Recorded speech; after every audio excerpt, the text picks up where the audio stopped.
मतलब यहाँ से पढ़ेंगे हम लोग, जिस प्रकार अपना दृश्य संसार है। ये पढ़ लिया था।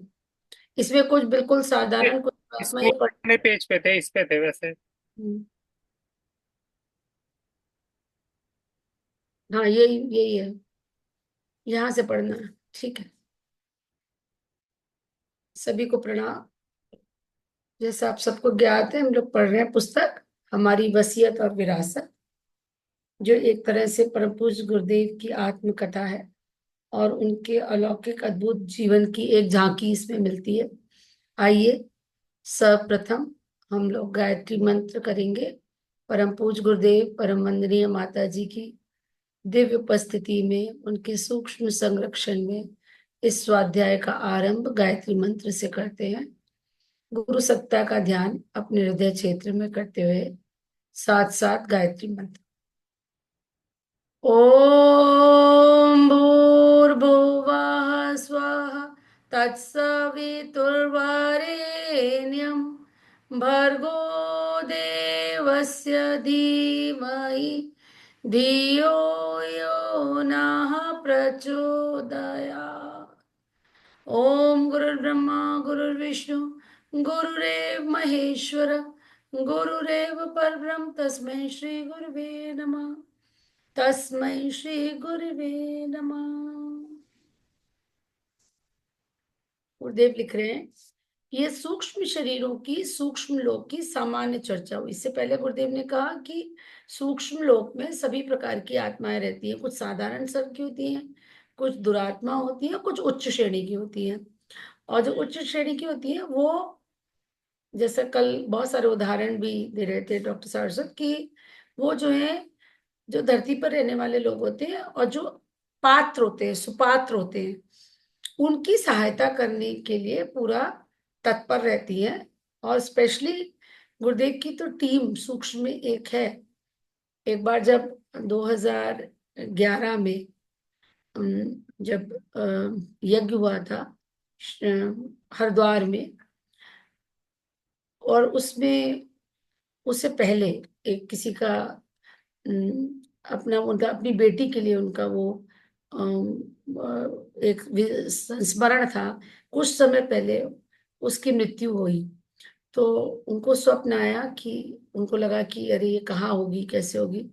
तो उसने बताया उनको स्वप्न में कि मैं माता जी की टीम में भर्ती हो गई हूँ, और हम लोग जो लोग वहां पे झाड़ियां काट रहे थे, जंगल साफ कर रहे थे, क्योंकि पूरे नगर बसाए गए थे, तो उनकी हम सुरक्षा में लगे हैं। वहां सांप निकलते थे, बिच्छू निकलते थे, जंगलों में पूरे पूरे बड़े बड़े शहर बसाए गए थे। जिन लोग ने वो अटेंड किया होगा 2011 का प्रोग्राम तो उन्हें याद होगा। तो मतलब सूक्ष्म से उन्होंने, उसने बच्ची ने जिसकी की मृत्यु कुछ समय पहले हुई थी, ये मैसेज दिया कि मैं, हम भी यहाँ खाली नहीं है, हम भी यहाँ बिजी हैं, हम माता जी की टीम ज्वाइन करे हुए हैं और हम ऐसे ऐसे सहायता कर रहे हैं। तो वही बात यहाँ गुरुदेव कह रहे हैं कि वहां भी सभी स्तर की आत्माएं होती हैं, और वहां भी एक मतलब अपने अपने अनुसार लोग काम करते हैं। ये सूक्ष्म शरीरों शरीरों की सूक्ष्म लोक की सामान्य चर्चा हुई। प्रसंग अपने आप को विकसित करने का है। ये विषम वेला है, इसमें प्रत्यक्ष शरीर वाले प्रत्यक्ष उपाय उपचारों से जो कर सकते हैं सो कर ही रहे हैं, करना भी चाहिए। पर दिखता है कि उतने भर से काम चलेगा नहीं। सशक्त सूक्ष्म शरीरों को बिगड़ों को अधिक ना बिगड़ने देने के लिए अपना जोर लगाना पड़ेगा। कितनी बड़ी बात कह रहे हैं ना गुरुदेव, कि जो सूक्ष्म शरीर में हैं लोग, जो इनके सशक्त सशक्त सूक्ष्म शरीर है, मतलब हेल्दी है, पुष्ट है, मतलब जो कि सही राह पे है, सन्मार्ग में है, जिनके विचार अच्छे हैं, जिनके दिनचर्या अच्छी, जिनके कर्म, जिनके पास सशक्त सूक्ष्म शरीर है, मतलब वो अपने विचारों से दूसरे को प्रभावित कर सकते हैं। उनको बिगड़े हुओं को अधिक ना बिगड़ने देने के लिए अपना जोर लगाना पड़ेगा। तो हम हम एक बार में सौभाग्यशाली है कि हमारे साथ गुरुदेव की चेतना है, तो डेफिनेटली उसका प्रभाव है हमारे मन मस्तिष्क पे। तो ये जो गुरु कार्य है वो हमें क्या करना है कि उनको हर क्षेत्र में, हमारे पास हर संपर्क में आने वाले व्यक्ति को दिन भर में हमें देखना है कि कैसे हम गुरुदेव के विचारों से उससे जोड़े, गायत्री मंत्र से जोड़े, उसे अपने शक्तिपीठ ले जाने की प्रेरणा दें, उसको शांति कुंज जाने की प्रेरणा दें, उसको कुछ अच्छा करने के लिए प्रेरित करें, उसे अखंड ज्योति से, युग निर्माण से, जो संभव आपको लगे उस समय, है ना, जो भी आपको लगे कि ये बेस्ट हो सकता है, उससे उसको जोड़ने के लिए, यानी कि उसको और अधिक गिरने से आपको बचाना है। संभालने के लिए जो प्रक्रिया चल रही है वह पर्याप्त ना होगी। उसे और भी अधिक अधिक सरल सफल बनाने के लिए अदृश्य सहायता की आवश्यकता पड़ेगी। यह सामूहिक समस्याओं के लिए भी आवश्यक होगा और व्यक्तिगत रूप से सत्प्रयोजनों में संलग्न व्यक्तियों को अग्रगामी यशस्वी बनाने की दृष्टि से भी। सब तरफ से आप जो भी कर रहे हैं उसमें सूक्ष्म से आपको सहायता मिल रही है। चाहे वो कोई सामूहिक समस्या हो, जैसे सामूहिक समस्या में दो को बहुत हाईलाइट किया गुरुदेव ने, एक महंगी शादी और दूसरा मृत्यु भोज। इसको बहुत बड़ी कुरीतियों में गिना है गुरुदेव ने। तो अब हम ये कर सकते हैं तो कि हम उनको, आगे ये समय आएगा, ऐसा गुरुदेव ने लिखा है कि अभी तो केवल हमको ये अपनाना है कि हम उस काम को ना करें, लेकिन आगे गुरुदेव ने कई जगह लिखा है कि ऐसा करना पड़ेगा आपको कि गायत्री परिवार वाले लोगों को महंगी शादियों के सामने एक तख्तियां लेकर के शांति से विरोध प्रदर्शन करना पड़ेगा कि महंगी शादी समाज को दरिद्र बनाती है। अब ये देखिए कब समय आएगा और हम उसकी कैसे हिम्मत कर पाएंगे उसको करने की एक चीज। क्योंकि मृत्यु बोझ देखिए गांव में, अभी शहर में आपको नहीं रियलाइज होता, शहर में जो समझदार हैं वो तो नहीं करते, लेकिन गांव में इसका बहुत प्रेशर होता है। गांव में मैंने देखा है, मेरे गांव के रिश्तेदार थे और उनका बहुत सारा पैसा बीमारी में लग गया था, मतलब वो कर्जे में आ गए थे। लेकिन जब वो मेरे मतलब डॉक्टर साहब के मामा थे, मम्मी ससुर लगते थे, लेकिन जब उनकी मृत्यु हो गई तो डॉक्टर साहब ने इनडायरेक्टली उनको समझाया कि बच्चों तुम्हारे पास इतना कर्जा हो गया है, दिल्ली में इलाज कराया है। लेकिन वो नहीं माने, उनके यहाँ 5 गांव को अगर बुलाने की रीत थी तो बुलाए गए वो, उस मृत्यु भोज के लिए कर्जा लिया गया। आप सोचिए कितनी बड़ी विडंबना है। वो उस सामाजिक बेड़ियों से बाहर नहीं आ पाए। अच्छा ठीक है, वो तो समाज के प्रेशर में आ गए। आप शहर का रूप देखिए, शहर में और भी कुत्सित स्वरूप हो गया है इसका। जिनके पास पैसा है ना, तो अब वो क्या है कि अपने घर में आदमी ब्राह्मण खिला देता है, जो भी करते हैं, जिसके अभी जो भी परिपाटी होती है।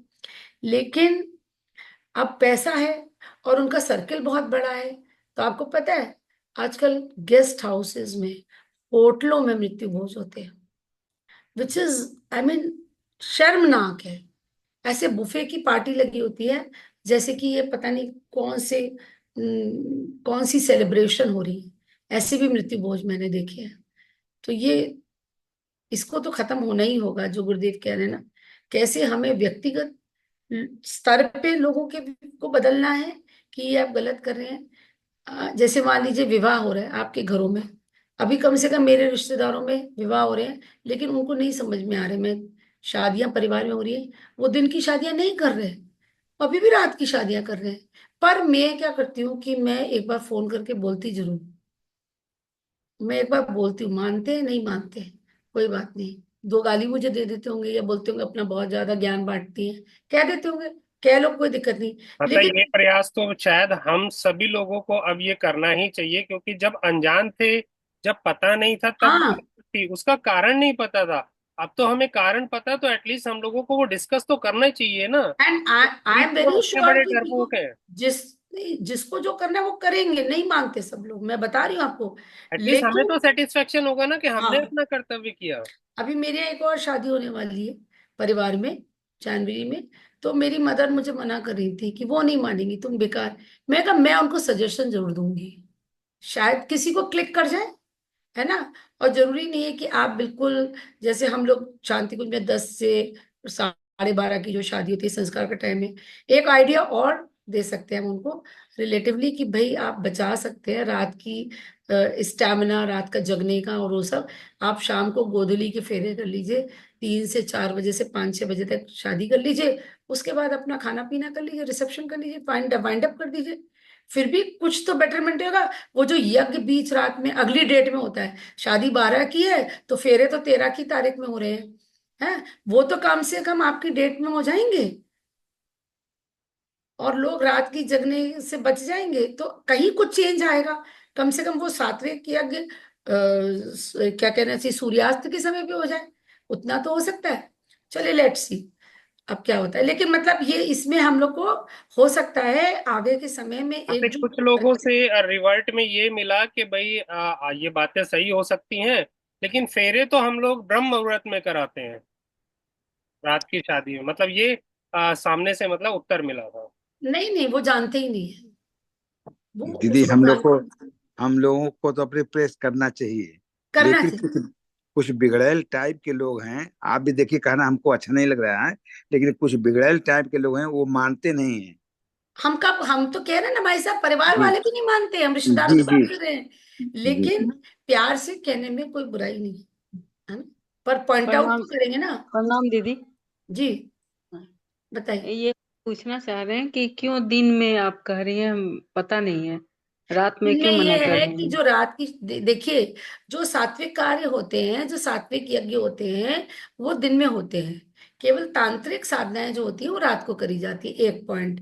दूसरी बात, वैदिक काल में सभी जो विवाह परंपराएं थी, विवाह की जो संस्कार हुआ करता था वो दिन में हुआ था, होता था। अभी भी साउथ में सुबह 6-7 बजे देवालय में शादी होती है, मंदिर में शादी होती है, ठीक है। महाराष्ट्र में भी दिन में शादी होती है। ये वो प्रदेश हैं, ये वो पार्ट है हमारे देश के जहाँ पे मुगल उतनी उससे पेनेट्रेशन से पहुंच नहीं पाए। उत्तर भारत सबसे ज्यादा प्रभावित हुआ। तो मुगल जब थे यहाँ पर, तो लड़कियों को उठा ले जाते थे। तो माता पिता क्या करते थे कि देर रात में छुप छुपाते शादी करते थे, और मुंह अंधेरे लड़की को विदा कर देते थे। फिर लड़की की सुरक्षा की जिम्मेदारी जो है वो ससुराल वालों की हो गई, और दिन में वो अपने घर पहुंच जाते थे।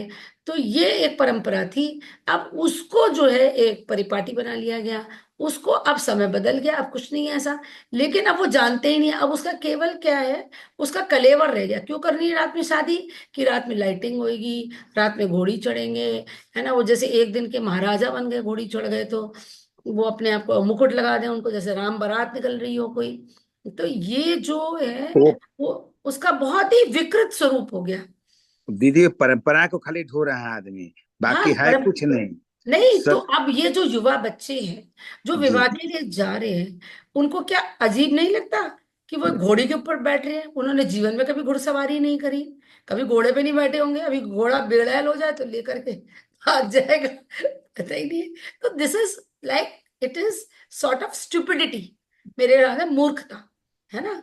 मूर्ख काम बिल्कुल, कि ये हमें करना है बस, मतलब ये घुड़चढ़ी होनी चाहिए, ऐसा होना चाहिए। और उस चक्कर में आप देखिए, उस चक्कर में क्या हो गया, आपके पहले कितनी सारी रस्में होती हैं, फिर आप बारात में नाचते कूदते पूरा स्टैमिना पसीना बहाते हुए आप पहुंचे वहां पर, और उसके बाद फिर वो द्वार चार होएगा, जाने क्या क्या होएगा, और उसके बाद पूरी वो, रात। हाँ पूरी रात। जो भी होता है, मतलब उसे आधे घंटे की पूजा होगी, और फिर उसके बाद वो जयमाला इलाबरेट तरीके से होगी, और उसमें सब फुहड़ तरीके से लड़के लड़कियां चढ़ जाएंगे स्टेज के ऊपर। मतलब जितनी कुछ भी अश्लीलता हो सकती है वो वहां चलेगी। ना कोई लड़की के कपड़े देख रहा है, कोई लड़की को उठा रहा है, कोई लड़के को उठा रहा है। अब ये सब करते करते अब के 12-1-2 बज गए। अब शादी जो होती है, जिसके लिए इतना सारा सरंजाम जताया जुटाया गया, लाखों रुपए का खर्चा किया गया, वो 1-1.5 घंटे में शादी हो गई। संस्कार, मेन संस्कार, उस संस्कार में कौन बैठा है? ऊंघते हुए वो लड़का लड़की बैठे हैं, वो सुन भी नहीं रहे हैं क्या हो गया।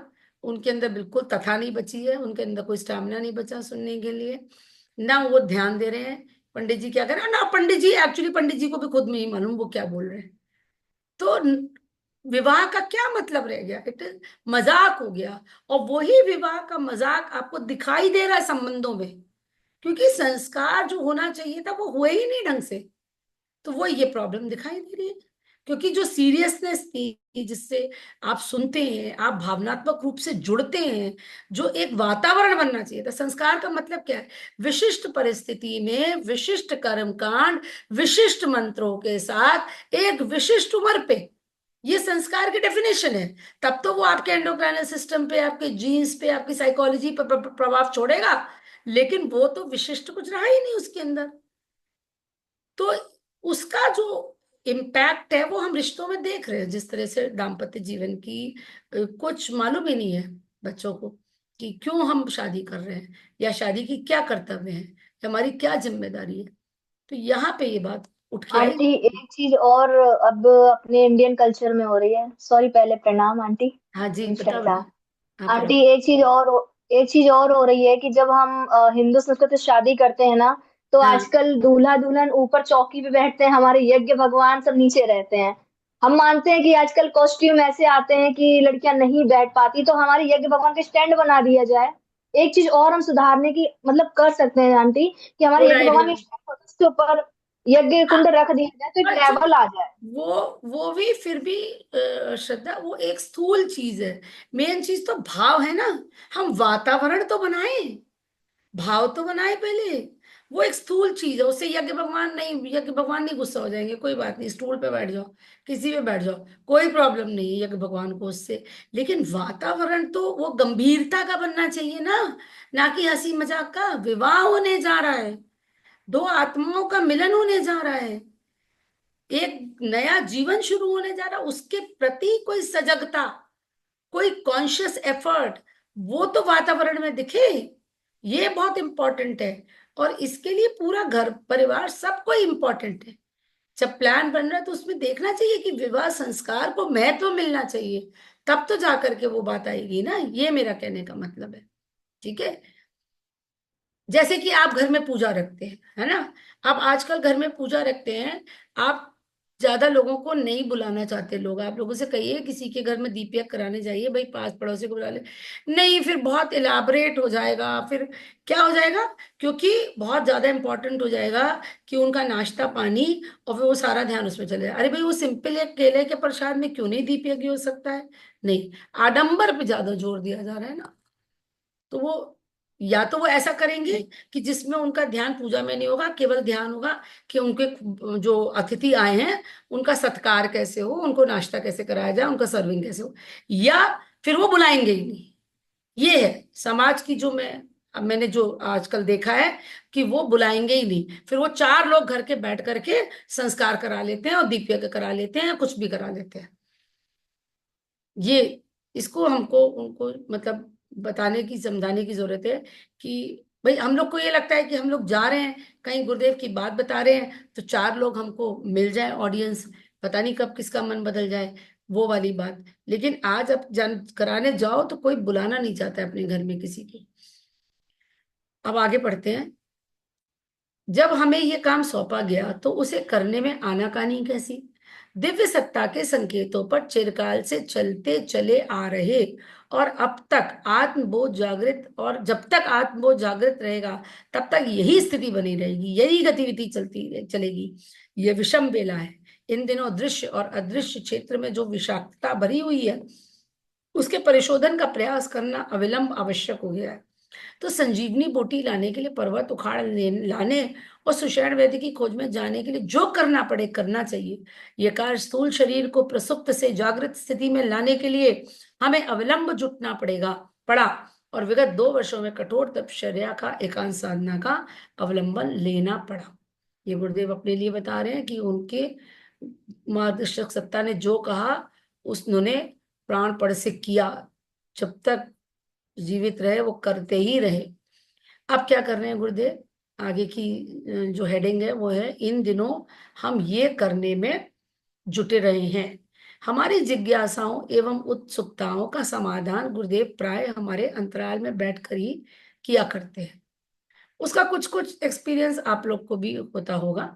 जब आपके अंतरात्मा से एक सही बात निकलती है, आपके मन में कोई द्वंद चल रहा है, फिर अचानक से आपके मन में एक बात कौन देती है, वो कोई और नहीं है, वो गुरुदेव है। यहाँ हमारे गुरुदेव वेदमूर्ति तपोनिष पंडित श्री राम शर्मा आचार्य जी, और वहां वो बात कर रहे हैं सर्वेश्वरानंद जी की, दादा गुरुदेव की। ठीक है, किस तरह से वो उनके अंतराल में बैठ करके समाधान देते हैं। उनकी आत्मा हमें अपने समीपी दृष्टिगोचर होती रहती है। आर्ष ग्रंथों के अनुवाद से लेकर प्रज्ञा पुराण की संरचना तक जिस प्रकार लेखन प्रयोजन में उनका मार्गदर्शन अध्यापक और विद्यार्थी जैसा रहा है, हमारी वाणी भी उन्हीं की सिखावन को दोहराती रही है। घोड़ा जिस प्रकार सवार के संकेतों पर दिशा और चाल बदलता रहता है, वही प्रक्रिया हमारे साथ भी कार्यान्वित होती रही। बार बार हम लोग बहुत बार डिस्कस कर चुके हैं कि we have to become instrument. हमें अपना गुरुदेव अपना इंस्ट्रूमेंट बना ले, इससे ज्यादा कृपा और कोई नहीं होगी। लेकिन उसके लिए खाली करना पड़ेगा, समर्पण करना पड़ेगा, अपनी बुद्धि को एक तरफ कोने में करना पड़ेगा। बैटरी चार्ज करने के लिए जब हिमालय बुलाते हैं, तब भी वे कुछ विशेष कहते नहीं। सेंटोरियम में जिस प्रकार किसी दुर्बल का स्वास्थ्य सुधर जाता है, वही उपलब्धियां हमें हिमालय जाने का पर हस्तगत होती हैं। वार्तालाप का प्रयोग अनेक प्रसंगों में होता रहता है। सेनेटोरियम आप लोग ने सुना है? सेनेटोरियम जो होता है, पुराने समय में टीबी का इलाज नहीं था, टीबी की दवाइयां नहीं थी। तो उस समय जब किसी को टीबी हो जाती थी, तो पहाड़ के क्षेत्र में जहाँ की आबो हवा शुद्ध होती थी, वहां सेनेटोरियम होते थे। वहां अलग अलग लोगों को रख दिया जाता था और उसमें वो हील करते थे। एक बहुत फेमस है भुवाली सेनेटोरियम, पहले हुआ करता था भुवाली सेनेटोरियम। ये आप जाएंगे, भीमताल के रास्ते में पड़ता है बीच में भुवाली। भीमताल जाएंगे तो नैनीताल के पास है। तो ये क्या होते थे, सेंटर्स होते थे। टीबी चूंकि छूत की बीमारी है, टीबी इन्फेक्शियस होती है, वो आपके बलगम के द्वारा, आपकी थूक के द्वारा स्प्रेड कर सकती है। तो अगर घर में पेशेंट रहेगा तो घर में तो वो और लोगों को दे देगा, और दवाइयां थी नहीं। और दूसरी बात, घर में आप उसको ना तो आइसोलेशन कर सकते हैं, और मतलब ये प्लेन्स की अपेक्षा पहाड़ की आवाज ज्यादा शुद्ध होती थी, वहां प्राण शक्ति ज्यादा होती है। अब हम समझ सकते हैं इस बात को। पहले तो हम लोग केवल क्लाइमेट सोचते थे, नहीं, प्राण शक्ति भी अधिक होती है। हिमालय में आप जाएंगे तो प्राण शक्ति अधिक होती है। तो उस प्राण शक्ति से वो पेशेंट्स हील होते थे। बड़े कॉस्टली होते थे काफी, ऐसा नहीं था कि महंगे नहीं होते थे, महंगे होते थे उस समय में भी।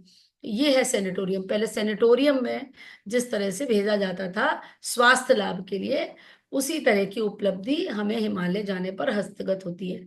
वार्तालाप का प्रयोग अनेक प्रसंगों में होता रहता है। इस बार सूक्ष्मीकरण की प्रक्रिया और साधना विधि तो ठीक तरह समझ में आ गई।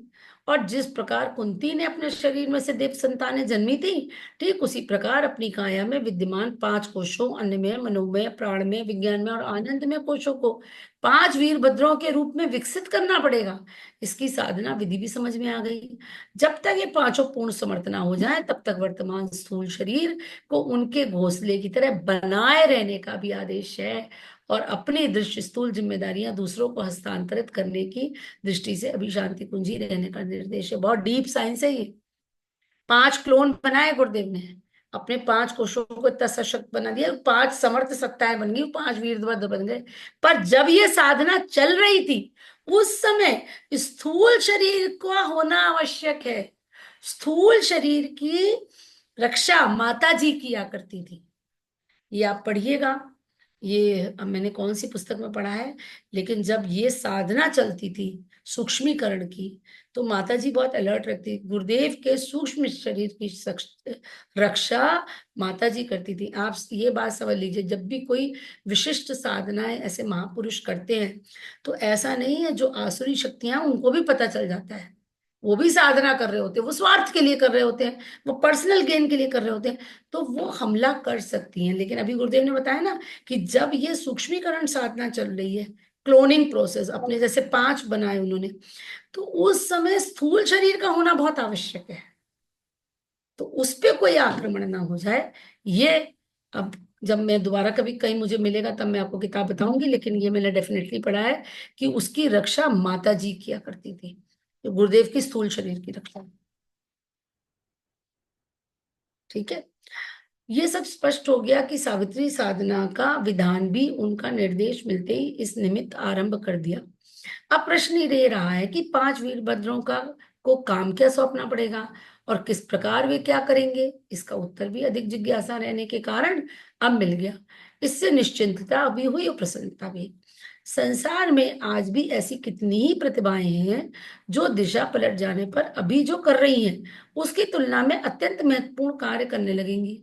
ये गुरुदेव ने अम, महाकाल और युग प्रत्यावर्तन प्रक्रिया में भी लिखा है कि जो गायत्री परिवार में है वो बहुत विशिष्ट आत्माएं हैं, और अभी आपको लग रहा होगा कि बहुत साधारण काम कर रही हैं, लेकिन उनका प्लेसमेंट कब कहाँ कब कर दिया जाएगा ये समय आने पर पता चलेगा। तो अभी लग रहा होगा कि बहुत ही साधारण सा काम कर रहे हैं ये तो, लेकिन जब दिशा पलटेगी, मतलब जब गुरुदेव चाहेंगे, तो उसकी तुलना में अत्यंत महत्वपूर्ण कार्य करने लगेंगी। उल्टे को उलट कर, जी जी, चेतना की शिखर यात्रा, उल्टे को उलटकर सीधा करने के लिए जिस प्रचंड शक्ति की आवश्यकता होती है, उसी को हमारे अंग अंग वीरभद्र करने लगेंगे। अब वही समय आ रहा है कि उल्टे को उलटकर सीधा करके गुरुदेव अपना काम किस किस से लेना चाहेंगे, ये उन्हीं को मालूम है। प्रतिभाओं की सोचने की यदि दिशा बदली जा सके तो उनका परिवर्तन चमत्कारी जैसा हो सकता है। नारद ने पार्वती, ध्रुव, प्रहलाद, वाल्मीकि, सावित्री आदि की जीवन दिशा बदली, तो वह जिन परिस्थितियों में रह रहे थे उसे लात मारकर दूसरी दिशा में चल पड़े और संसार के लिए एक अनुकरणीय उदाहरण बन गए। भगवान बुद्ध ने आनंद, कुमार जी, अंगुलीमाल, अम्बपाली, अशोक, हर्षवर्धन, संघमित्रा आदि का मन बदल दिया, तो वे जो कुछ कर रहे थे उसके ठीक उल्टा करने लगे और विश्वविख्यात हो गए। विश्वामित्र ने हरिश्चंद्र को एक मामूली राजा नहीं रहने दिया और इतना वरेण्यम बना दिया कि उनकी लीला अभिनय देखने मात्र से गांधी जी विश्ववंदित हो गए। उनका सारा धन महाराणा प्रताप के लिए उगलवा दिया। महाकृपण भामाशाह को संत विठोबा ने अंत प्रेरणा दी, उनका सारा धन महाराणा प्रताप के लिए उगलवा दिया। आदि शंकराचार्य की प्रेरणा से मानधाता ने चारों धामों के मठ बना दिए। अहिल्याबाई को एक संत ने प्रेरणा देकर कितने ही मंदिरों घाटों का जीर्णोद्धार करा दिया और दुर्गम स्थानों पर नए देवालय बनाने के संकल्प को पूर्ण कर दिखाने के लिए सहमत कर दिया। समर्थ गुरु रामदास ने शिवाजी को वह काम करने की अंतर प्रेरणा दी जिसे वे अपनी इच्छा से कदाचित ही ना कर पाते। मतलब कहने का मतलब यह है कि आप साधारण जरूर हैं, लेकिन आप असाधारण सत्ता से जुड़े हुए हैं। तो जिस दिन वो चाहेगा आपसे असाधारण कार्य करा लेगा।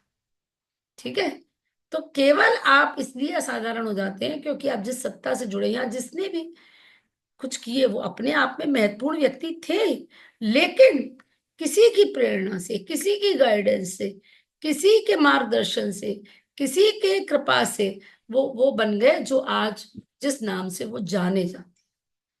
रामकृष्ण परमहंस ही थे जिन्होंने नरेंद्र के पीछे पड़कर उसे विवेकानंद बना दिया। राजा राजा गोपी चंद का मन वैराग्य में लग देने का श्रेय संत भृतहरि को जाता है। ऐसे उदाहरणों से इतिहास भरा पड़ा है जिसमें कितनी ही प्रतिभाओं को किन्हीं मनस्वी आत्मवेत्ताओं ने बदलकर कुछ से कुछ बना दिया। उनकी अनुकंपा नहीं हुई होती तो वे जीवन भर उसे अपने उसी पुराने ढर्रे पर लुढ़कते रहते जिस पर कि उनका परिवार चल रहा था। हमारी अपनी बात भी ठीक ऐसी ही है। यदि गुरुदेव ने उलट ना दिया होता तो हम अपने पारिवारिक जनों की तरह पौरित्य का धंधा कर रहे होते या किसी और काम में लगे होते, उस स्थान पर पहुंच ही ना पाते जिस पर कि अब हम पहुंच गए हैं। तो ये एक, मतलब आज आप एक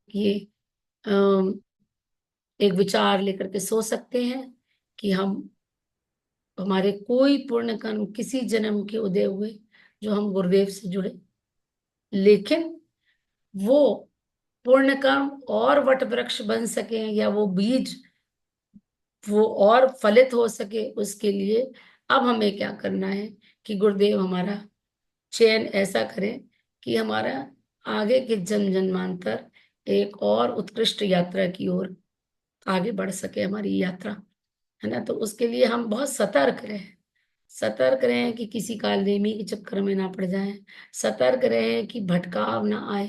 क्योंकि अभी जैसे देखा है लोग बहुत जल्दी अट्रैक्ट हो जाते हैं, कहीं ये चल रहा है, कहीं कुछ ही साधना चल रही है। बहुत आजकल बहुत ज्यादा ज्ञान उपलब्ध है, बहुत सारी वैरायटी, तो मन भटके ना, बस ये एक आप पकड़ के चलिए गुरुदेव को, ये है ना, उसी में आप साधारण गायत्री मंत्र करते रहिए, बस कुछ भी मत करिए, कोई विशिष्ट साधना मत करिए, कुछ मत करिए, बस गुरुदेव का काम करिए, अपनी गायत्री मंत्र की साधना करते रहिए, उनके विचारों में संलग्न रहिए, उनका स्वाध्याय करिए, उन्हीं के बारे में सोचिए। आप इतनी महान सत्ता से जुड़े हुए हैं कि आपको इधर उधर कहीं देखने की कोई आवश्यकता नहीं है। आपको अभी लगता होगा ना कि अरे मुझे तो कोई, बहुत जल्दी आदमी इच्छा करने लगता है कि मेरी, अरे मुझे तो कोई अनुभूति नहीं हुई, या मेरे को तो कोई ऐसी विशिष्ट अपने में परिवर्तन नहीं लग रहा है। उसको आप बिल्कुल मत छोड़िए। आप गुरुदेव से जुड़े हैं, इसी कारण आप अति विशिष्ट हैं। मेरा ऐसा मानना है। एक एक सज्जन थे बहुत पहले, उन्होंने मुझे एक बार वो भी दिया था, टॉन्ट भी किया था कि जब आप गुरुदेव, अपने गुरुदेव की बात करती तो आप में कुछ घमंड सा आ जाता है। मैंने कहा जी, मेरे गुरुदेव घमंड करने लायक हैं। जी डॉक्टर मधु, बताइए, आपने हैंड रेज किया, कुछ कहना चाहते हैं? हाँ दीदी, जी हमने ये बताया, आज जैसे आपने कहा कि आप हम विशिष्ट आत्माएं हैं, तो माता जी भी कहती थी अपने स्वाध्याय में, उनकी पुस्तक है माता जी की, एक जगह लिखा है उन्होंने कि आप मेरे अंग अवयव है। हाँ। और इस शरीर, हाँ, मेरा जो शरीर है, इस शरीर की एक क्षमता है, जैसे माता जी कहती ना कि आप सब मेरे बच्चे हो, लेकिन मेरी एक शरीर की एक क्षमता है कि मैं इतने बच्चे पैदा नहीं कर सकती।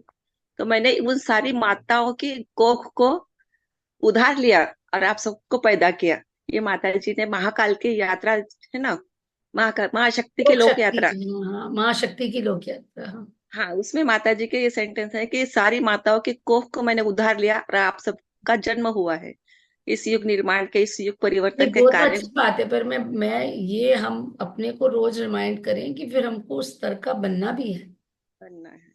और ये उसके लिए मेन अपनी हाँ, साधना बढ़ानी पड़ेगी उसके लिए। साधना, और साथ में आत्मनिर्माण, सबसे प्रेम, सबसे मिलके चलना, है ना। छोटी छोटी हाँ, बातों में ईगो का हर्ट नहीं हो जाना, छोटी छोटी बातों के लिए संगठन, क्या क्या नियम है, संगठन के अनुशासन को फॉलो करना, है ना। ये छोटी छोटी बातें हैं जिनको हम भूल जाते हैं, है ना, बहुत जल्दी हमारा अहम आगे आ जाता है। तो एक ही बस, उद्देश्य रखना है सामने कि गुरुदेव का कार्य कैसे आगे बढ़े। बस, बस, नहीं, हम केवल गुरुदेव गुरुदेव को देखेंगे, है ना। आसपास क्या हो रहा है वो हमारा देखने का वो नहीं है, केवल गुरुदेव को देखना। चलिए, सभी को प्रणाम, शुभ रात्रि। हाँ, एक अनाउंसमेंट करना चाहते थे, ग्रुप में भी डाल दें दीजिएगा ओम भैया, कि अगले सप्ताह से अब थोड़ा सा चूंकि मौसम बदल गया है, तो थोड़ा वाइंड अप जल्दी करना चाहते हैं, तो क्या ये उचित रहेगा कि हम लोग 8:30 से क्लास कर लें? माता, सबसे उचित ये रहेगा कि सभी सदस्य अपना अपना मत जो है वो हाँ, अपना दे दें उसके अंदर, या तो थम्स अप या थम डाउन दे दें, रहेगा फिर आंटी, काउंट कर लेंगे हम लोग। रहेगा, का सजेशन ये है कि अभी रहेगा। नहीं, ग्रुप में डाल देना, ग्रुप में, ग्रुप में। तब हम काउंटिंग कर लेंगे। पहले मैसेज डाल देते हैं, उसमें ये भी डाल दीजिएगा, तो वो देख लेते हैं, है ना। ठीक है, दीदी सबको प्रणाम। प्रणाम। हम, मेरा मतलब आज मेरा जन्मदिन है। अरे भैया, बधाई हो बहुत बहुत। चलिए। क्योंकि क्योंकि दीदी वहां पर 16 तारीख हो जाएगा, हाँ, यहाँ पर 15 तारीख है। देखिए हाँ, कितनी सुबह कितनी धूप तेज निकली हुई है। अच्छा, तो इसलिए सबने कहा कि सब दीदी का, भाइयों का आशीर्वाद ले लें। हाँ। चलिए। गुरुदेव का इसमें एक ही गीत है कि तुम्हें जन्मदिन की बधाई बधाई, तुम्हें जन्मदिन की बधाई बधाई। आदरणीय भैया, हम सब की तरफ से आपको बहुत बहुत बहुत बहुत स्नेह प्रेम, बहुत सारी शुभकामनाएं। एक बार ऐसा करते हैं भैया के लिए, एक 3 बार गायत्री मंत्र तो 3 बार महामृत्युंजय मंत्र का उच्चारण कर लेते हैं, ठीक है। श्रीनिवास भैया चिरंजीवी हो, चिरंजीवी हो, चिरंजीवी हो।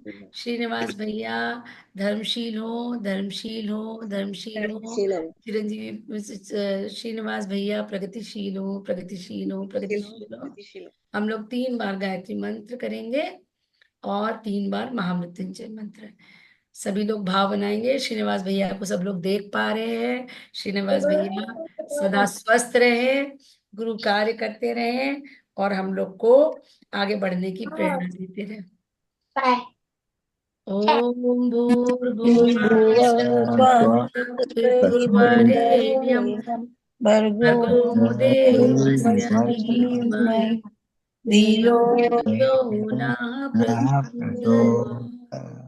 ओम भूर्भुवस्सुः तत्सवितुर्वरेण्यं भर्गो देवस्य धीमहि धियो यो नः प्रचोदयात्। ओम भूर्भुवः स्वः तत्सवितुर्वरेण्यं भर्गो देवस्य धीमहि धियो यो नः प्रचोदयात्। भैया एक मिनट वो करना पड़ेगा, नहीं तो साउंड इको करती है। सब लोग अपने वो को म्यूट करके तब बोलिएगा, नहीं तो एक माइक से अनेक माइक ऑन हो जाते हैं तो दिक्कत करते हैं। अब महामृत्युंजय मंत्र। ओम त्र्यंबकं यजामहे सुगंधिं पुष्टिवर्धनम् उर्वारुकमिव बन्धनान् मृत्योर्मुक्षीयमामृतात्। ओम त्र्यंबकं यजामहे सुगंधिं पुष्टिवर्धनम् उर्वारुकमिव बन्धनान् मृत्योर्मुक्षीयमामृतात्। ओम त्र्यंबकं यजामहे सुगंधिं पुष्टिवर्धनम् उर्वारुकमिव बन्धनान् मृत्योर्मुक्षीयमामृतात्। भाई साहब दीर्घायु हो, सदा स्वस्थ रहे, और अब आप शीघ्र से भारत आए तो हमको 10 जनवरी का टिकट हो गया है दीदी। चलिए ठीक बस है। भैया आप बहुत ही सौभाग्यशाली हैं। ये आज अभी इसी क्षण से आप अनुभव कर सकते हैं कि कहाँ कहाँ से बैठे हुए लोग एक साथ किस भाव से कहते ये हैं। हम तो उसी दिन सौभाग्यशाली हो गए भैया जिस दिन से गुरुजी का पल्लू पकड़ लिया। बस और क्या, बहुत सुंदर। भैया का जन्मदिन दिन में भी मना रहे हैं, रात में भी मना रहे हैं, दोनों एक हाँ साथ मना रहे दीदी, हैं। यहाँ सुबह का यहाँ सुबह का 7:30-8 बजा हुआ है। 8:11 इस समय हो रहा है।